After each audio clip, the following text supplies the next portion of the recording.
On. Hello, everybody, and welcome to it. It is the lockdown edition of the Front Runner Football Podcast that usually comes to you on a Monday, and we're trying to keep up with that tradition as best we can. We convene the gang on a Monday and hope to get this to you as soon as possible as we reflect on the current state of local football, considering the coronavirus having taken the world by storm, literally, and us only being just over a week into our lockdown here in South Africa. Obviously, this has further reaching ramifications, but as much as we don't know a lot at the moment, with each day that passes, there is more and more information that is coming out. And of course, I'm hoping to extract some of that from my peers here this evening. Joining me, I have Jonty Mark, Christopher Bongo, who I was about to call Renata, and Mazola Molefe. You see what happens when you mess with the Zoom profiles, Christopher Bongo? Now I'm going to call you the wrong name. Anyway, gentlemen, thank you so much for joining me this evening. First of all, very quickly, how's life under lockdown treating you? Let's start with you, Jonty. It's okay. The first week was all right. And then into the second week, I'm starting to get a bit of cabin fever, I do admit. I've managed to get to the shops a couple of times, but that's about it.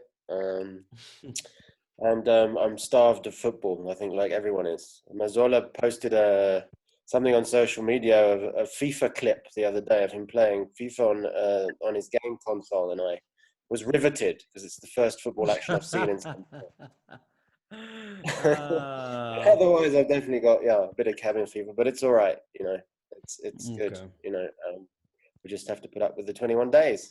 Yeah, I know. Listen, it is what it is. Christopher Bongo, how are you finding this, the isolation? Who are you hanging out with? Well, it's getting very difficult. Of course, you can see my wife's name is my name now because I have to borrow the computer. I've got a 14-year-old son who eats like a vacuum cleaner. Each time he goes to his bedroom, he eats. He comes out to eat. So it's getting quite expensive to keep them at home. And unfortunately, I'm not as privileged as Majola to play in a computer game. I don't know how to use a computer game. I'm born in the village, so I'm quite left out. But I do enjoy what he's posting. I've been watching so many Arsenal games when they used to beat Chelsea, and a lot of PSL old games. So it is very, very tough. Okay, guys. Sorry. Very hot game. We've got like a knocking sound that was happening there. Chris, just speak for me again. It's when Renata speaks. Renata speaks in a strange accent. Are you kicking something or tapping your foot? Sorry, like there's a sound that's coming through. Probably. I'll stay. You can still hear that sound? Yeah, it's weird. It's like a incessant. Okay, no, I think I know where it's coming from. Let me do this. My apologies to all the listeners. There we go. That is much better. Oh, what was that? I took this bat off, so okay. Now I can speak clearly. Yes, I was saying earlier on being with a kid in the house is not very easy. There is no football for me. I cannot play PlayStation. I am an old fox, so I never learned how to use it. So that is my lockdown. Very, very bad. Okay. And Mazola, between playing FIFA and being a dad and writing about football, how's that going? And being a husband. Yeah. I've been enjoying it. Is that fine? Sorry, I'm trying to set it up properly. No, I've been enjoying the lockdown, I must say. Not in terms of content. I mean, there's like zero content to some degree. Mm-hmm. But what you get on one Wednesday afternoon, you try to milk it for the rest of the week. Right. Yeah, but yeah, a lot of time to myself, a lot of time to spend with the kids and the wife. A bit of training in the morning every morning. Mm-hmm. Get to act for 30 to 45 minutes. It's tough because I'm used to going to the gym. Now I have to have self-discipline and do it on my own. Right. But there's also been a lot of eating. There's been a lot of eating. Yeah, so, snacking. Yeah. It happens. So, like I said last week, social distancing with the fridge. Yeah, well, no, the fridge, yeah, hasn't been included in what you must socially distance yourself from. So this makes it tricky, right? We need a regulation, an amendment to the regulations.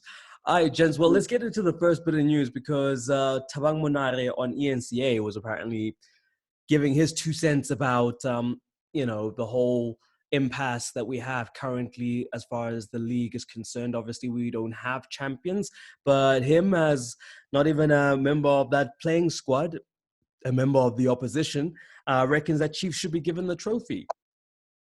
What do you guys make of that? Christopher Bongo, let's start with you. It is maybe Monare will stand for Kaizer Chiefs coming next season, whenever that next season is. But logically speaking, he might be a Kaizer Chiefs fan, but there is no way, there is no indication that Kaizer Chiefs should be champions. They are not. They don't have that lead that will give them the chance of being a champions. If we are not even talking about Liverpool being a champions, you don't know why you can say Kaizer Chiefs can be a champion. So I think it is just a question of poor interview prep. That's what I can say. Yeah. Jonty, I mean, is it a case of him thinking that his own squad isn't good enough to get the title? So, not considering that there's, Sundowns who are breathing Chiefs down Chiefs' neck, but being part of the squad that is essentially out of the title race, I guess it is easy for him to come in to that conclusion.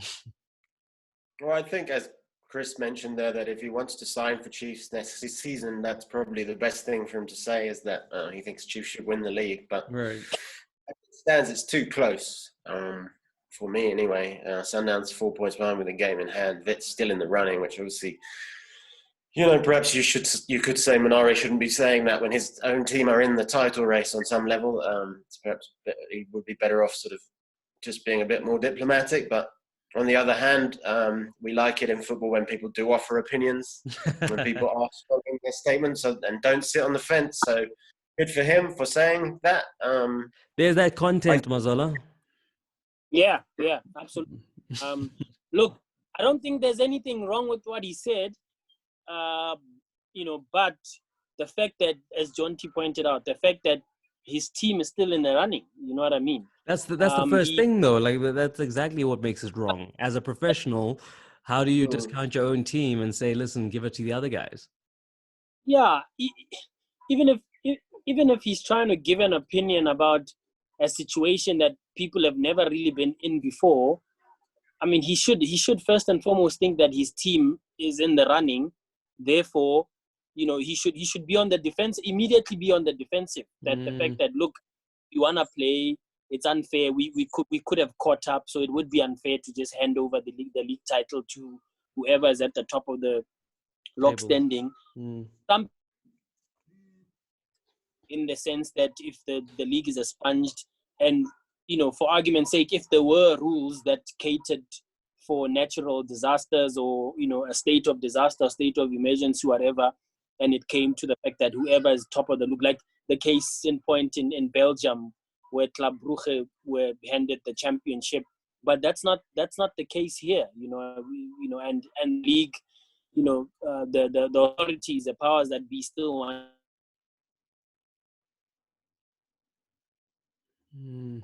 Evan Hunt just a few minutes ago, and he said he thinks even in July there's still a possibility that they could squeeze in the game together and finish by July. You just have to obviously not have a preseason, not have an off season, and then just start up immediately again.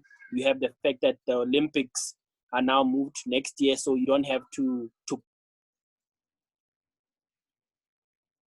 But I think, look, Thabang, as Jonty said, he was giving his opinion. We like that, but at the same time, I think he should have thought about it, a bit longer than just giving an immediate answer that, that his rival team should be crowned champions. When I can understand if Wits were like 30 points behind, but they're not. Yeah, exactly. Exactly. Strange one, but let's see how it all plays out. And yeah, I guess we won't be surprised if Monare does end up at Kaizer Chiefs at some point in the future. Who knows? Let's move on to a story that I guess, we speak about having no football on the pitch, but as far as stories off the pitch, it's been a giving time, especially from one Rhulani Mokwena, Jonty Mark, who has now come out with lots of like sound bites as to, how he got to Chippa. Now we're hearing that it was pretty much a situation that was untenable for him to remain at Orlando Pirates with Joseph ZInnbauer coming in. How come we're suddenly being hit with all these details? Well, I think that, obviously it's off season, effectively with the coronavirus lockdown and with no football at the moment. So there's sort of a lot of space. There's a lot of, I spoke to Danny Jordan today, and I could never get hold of him, but he's just sitting in his house in Port Elizabeth. So he spoke to me, so a lot of people are just sitting around and they've got a lot of time to talk. And so they kind of are starting to spill some beans, and Mokwena's, I don't think it's probably an open secret that he kind of left because ZInnbauer was there. But if ZInnbauer's record and his record, there's no real comparison. He didn't really have the best tenure. I think whenever I have encountered Rhulani Mokwena, he sounds like a very accomplished coach, and he's been a very accomplished assistant coach. He hasn't yet shown that he's a very accomplished head coach, certainly not in his time at Pirates. Mm-hmm. But I think that Chippa gives him the opportunity to do that. But I do think perhaps he would be better off not maybe talking too much about ZInnbauer at Pirates, because it doesn't really reflect too well upon him, given that ZInnbauer has gone on this winning streak and has got Pirates almost in the title race, and he battled to win a game, and his defence was all over the show.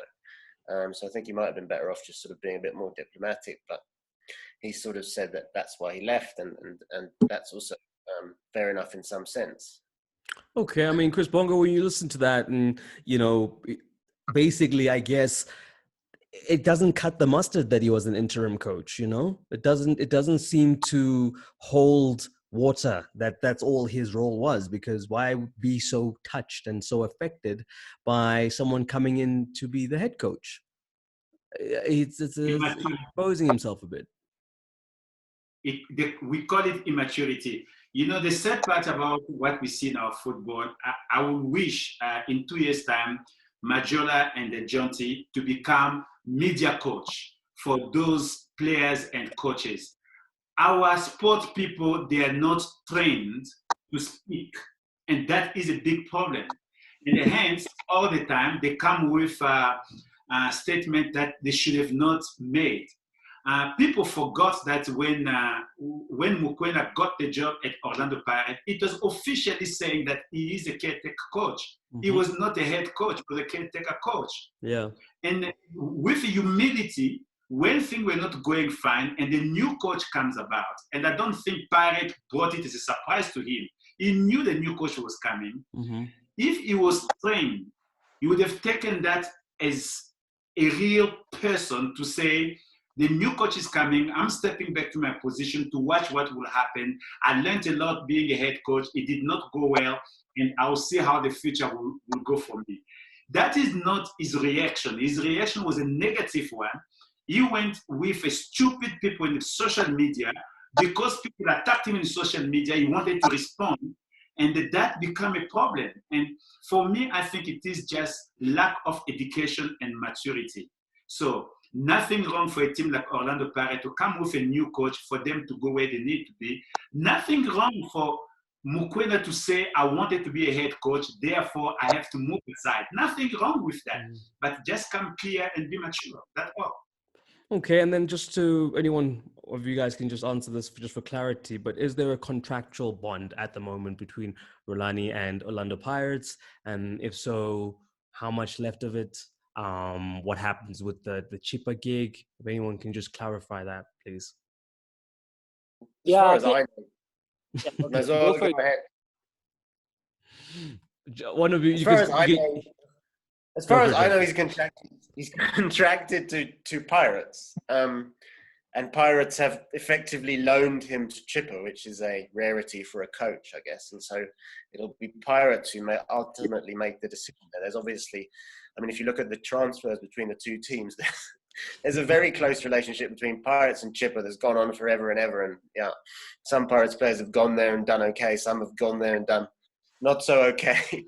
But, Right. you know, Chippa and Pirates seem to have this sort of strange relationship, if you like. But I think that Mokwena, at the moment, contracted to Pirates. To be honest, I'm not 100% sure how long that contract is still up and running. But I think it's Pirates who will have a say on whether he ultimately goes to Chippa. But I don't think if he's successful at Chippa, if and when this season ends, that they'll stand in his way, because it wasn't working. And especially if ZInnbauer is retained for next season, he clearly prefers working with Fadlu and Davids, and that they seem to be a good combination. So why would Pirates keep Rhulani? It wouldn't make sense for them to do so. So it would be better for them to just let him go to Chippa if Chippa want to keep him. Mazzola? Yeah, I mean, I was pretty much going to say what Jonty said. What I know is that the contract is up until the end of this season, June 30th, 2020. Obviously, the same length as Micho's contract before he resigned. And I think, you know, Chippa has been on the record talking about this, and he said that if Rhulani does impress, you know, and, you know, sort of manage to get them out of trouble and even potentially aim for a top 8 finish, he would give him a 3-year contract at Chippa United.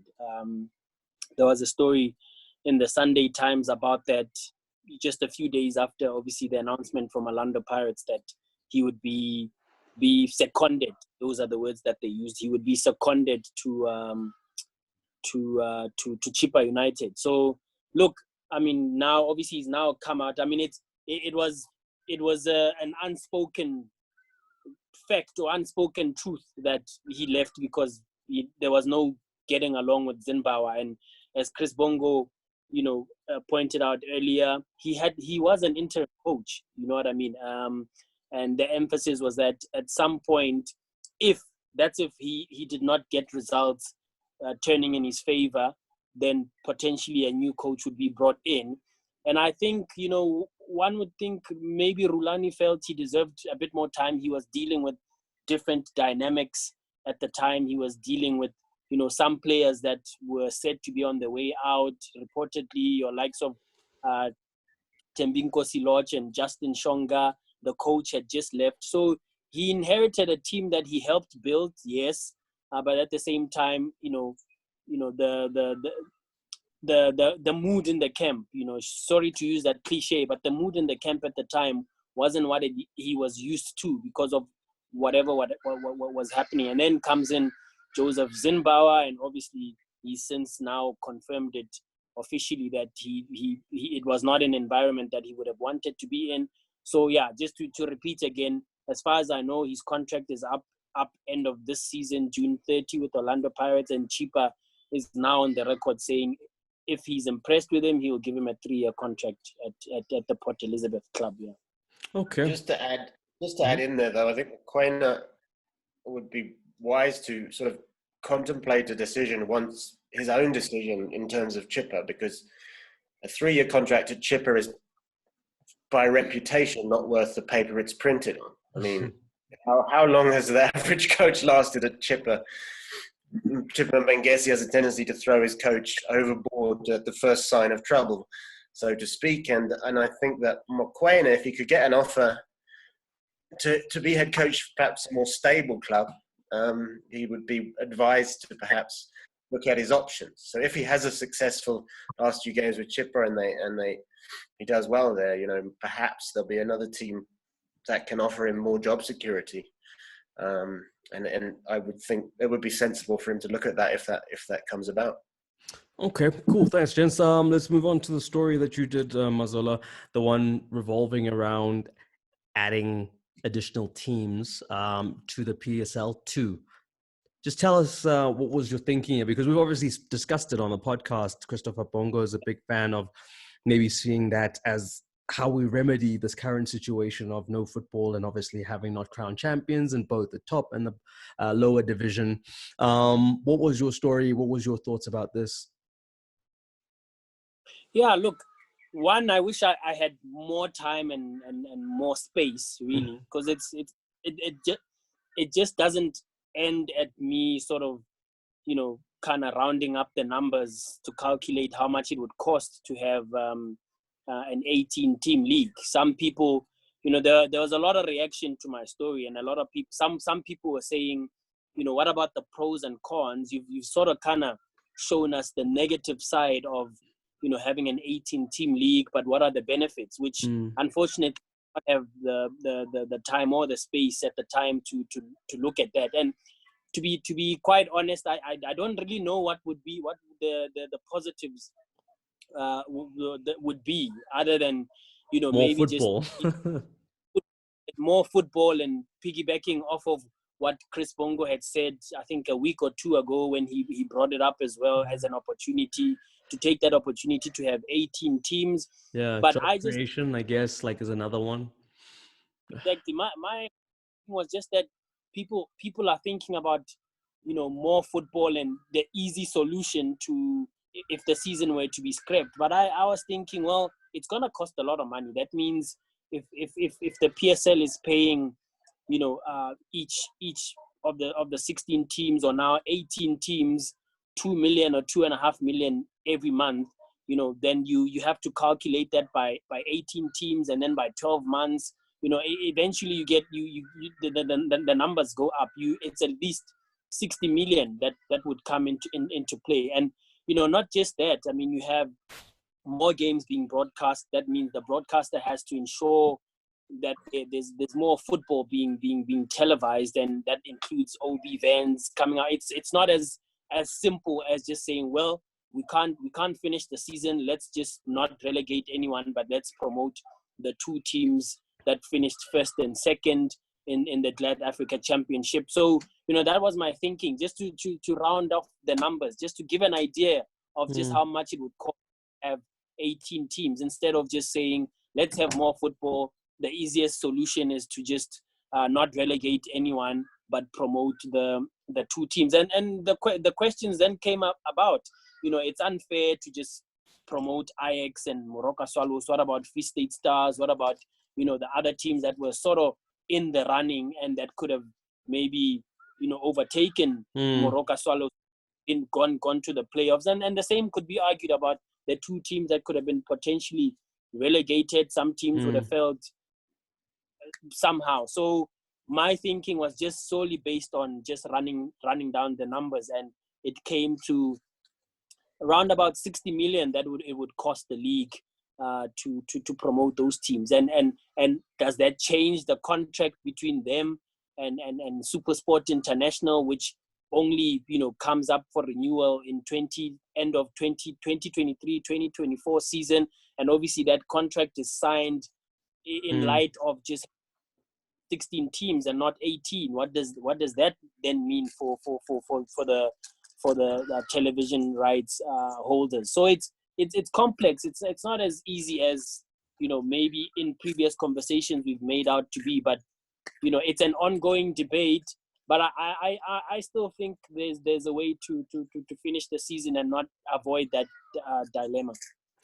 Christopher Bongo, I mean, if we look at it from a financial perspective, yes, you can argue like the legal side with the contracts being signed, but the money question isn't much of a question for a league that boasts to have so much money, and with the socio-economic impact of bringing football into two more cities or towns, or you know what I mean? Like when you look at it from that way, can it really be a fiscal thing for our local football league when they have money in abundance? And they'll tell us when they do, like they did recently. When you have kind of this type of situation and you have a guy like Majola walking in the room, you're in trouble, because you're only looking at the football and suddenly it comes and it drops the numbers and all this stuff. You start saying, I did not think about that. That is quite a difficult situation. Listen, the idea of having no relegation, it was what we lived, I think, a season ago with Ajax Cape Town. And we can imagine if they don't get promoted, the amount of effort or money they put through this season, and they're going to the beans. For them, they might say it is a bad situation. And then you start looking at the way, what is the middle ground? I did not think of the money. And I didn't even think about more football. What I was thinking of, what could be an easier solution? Yes, it is 2 million per month, but because of the financial situation that we went through, everybody must bite the bullet. So instead of 2 million per team, we're going to give 1.5 million so that we can accommodate the new teams that come through. So that might be an idea. But the bottom line is, this has never been done. We're going to have to look at every single area that we can find solution. My solution was PSL and all the partners, they must come together and say, let's find a solution. And the best solution we come with is there won't be relegation, there won't be promotion, and we are just extending the league. Okay. Or we can just freeze it as it is and behave like if this season never happened. I don't know. I mean, I think that, just to chip in here, the priority has to be finishing the season. Absolutely. And from the news coming in today that I saw on one of a very reliable website was that FIFA are going to basically tell countries they can extend their season as long as they want to, and they're going to relax all player contracts as well for countries or clubs to decide, or the leagues to decide that player contracts run up until the end of the season as opposed to like June 30th. So I think that has to be, and we just got to hope that there's a situation in the coming months where the games can be played, even if they have to really cram them in. Problem comes then obviously into next season. When do you start next season? When this season finishes? And all those things. But I think that has to be what they push for, because otherwise it's impossible. What is the best time to start the season, Jonty? What's going to be the best time for us to start the season? Because I'm giving teams not less than 2 weeks for them just to get ready. So it's difficult because it's not even that. I've had coaches say to me that if it's not able to start by the end of June, but you've effectively got to have another pre-season, which is 6 weeks. So then you're looking at only starting in August. But the problem lies in the fact that, it's difficult to recognize a season. If you're going to say, it's difficult to know what to do if you're not going to finish the season. And I think that's why it has to be a priority. I mean, already in Belgium, you saw that the Belgians decided, we're finishing the season, but they immediately got in trouble with UEFA, as far as I understand, with UEFA saying, well, we don't agree with that, and we might not give you a Champions League place club, next season. So UEFA they had only one game left for them. Well, yeah, but I mean, UEFA are even stubborn about that. I think they want to see the season finished, and I don't know whether it's in their rules. And also here we've had, I think today, Mauritius were the first African country to suspend their league. They've said it's all over. But I think it would be best if we can finish, then you move into next season. And if you have to mess up the seasons, and if you have to make next season a very, very, very congested season, then that's what you do. And I don't know how it's going to work. But I think they must do everything they can to finish the campaign. It's going to be tricky. It depends, obviously, on when it's going to be safe to play football again, and nobody knows. So that is, at the moment, putting everything in so much doubt, and it's so difficult to really make a prediction. But, I think they're doing everything they can, which is why FIFA are said to be coming up with these rules, basically telling clubs, if you want to finish in December, finish in December. I think, because of the importance of finishing a season, and really, you've got problems, whatever you do. I mean, if Kaizer Chiefs are given the league, I'm sorry, Kaizer Chiefs fans, but it's fake news. It's not a proper league title. They haven't won it according to the rules. If Ajax are promoted, it's not right because they haven't finished the season. They haven't won the SD or the Glad Africa Championship. So it's tricky. So I think that's why there's so much desperation almost to get the season done in whatever way possible. Okay, gentlemen, thank you very much for your thoughts. Very quickly, before I go, I just want to wrap it up with this contenders for the PSL awards. Yeah, I want your nominees, right? Very simple. You got to give me a goalkeeper, a defender, midfielder, striker. Who wants to go first? I'll start. Go Bongo.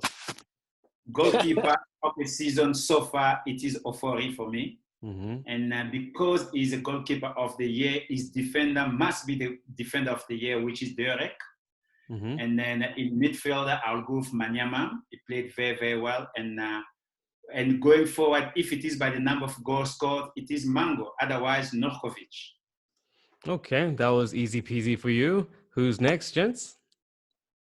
Yeah, I mean, I'm pretty close to Bongo there. Look, I think, yeah, it's difficult one between Ofori and Daniel Akpe. I know Ofori has played more games, had probably more sort of match-winning saves, and that I don't know the stats, but I think Ofori has grown in leaps and bounds in that role as a sort of, one would say, stand-in goalkeeper to now being number one, keeping Itumeleng Kune on the bench even when he's not fit. So I'll go Daniel Akpe. I'll go Deruke at Maritzburg United. I think Andile Jali has been phenomenal this season at Mamelodi Sundowns. And then it's also a difficult one between Nukovic. I think Mango peaked a little bit too late for me to throw him in there. But having said that, he's currently the top goal scorer. So so it's between Sami Nukovic and Mango. But if I had to put my head on the chopping block, I'd probably. Okay, cool. And Jonty? Who would your I can't disagree too much with the other gentlemen. I'd probably go for a Ofori goalkeeper, and De Ruyck defender, and Manyama midfielder. And then for overall contribution to the team, I think I go for Nukovic as striker of the season, because Mango scored more goals, but Nukovic had such an impact, both from an assist perspective and a goals perspective, that I would probably go with him overall. Okay. But I just want to put a little clause in saying it's very difficult to announce awards for the season when the season isn't finished yet. Duh. Thanks, Jonty. Duh. Thanks, Captain Obvious. Stating the obvious, but Is it really thanks. different? It's gonna make a difference when there's like 5-6 games left. Yeah. It won't make a difference. Yeah. Let's see. It could. I mean, it would be a photo finish. It wasn't really clear for all of you guys. It wasn't definitive for anybody. So obviously it will be a photo finish for some of those awards in certain positions. We'll see once the season completes. Gents, thank you so much for your time. That's all we have time for. Even Zoom is like remaining meeting time, 2 minutes upgrade. And I'm like, no. So yeah, less than a minute to go. I'll use this opportunity to say thanks, guys. Have a good week. And yeah, we'll catch you on the next podcast. Thank you. Cheers, gents. Cheers. Bye. Cheers. Bye.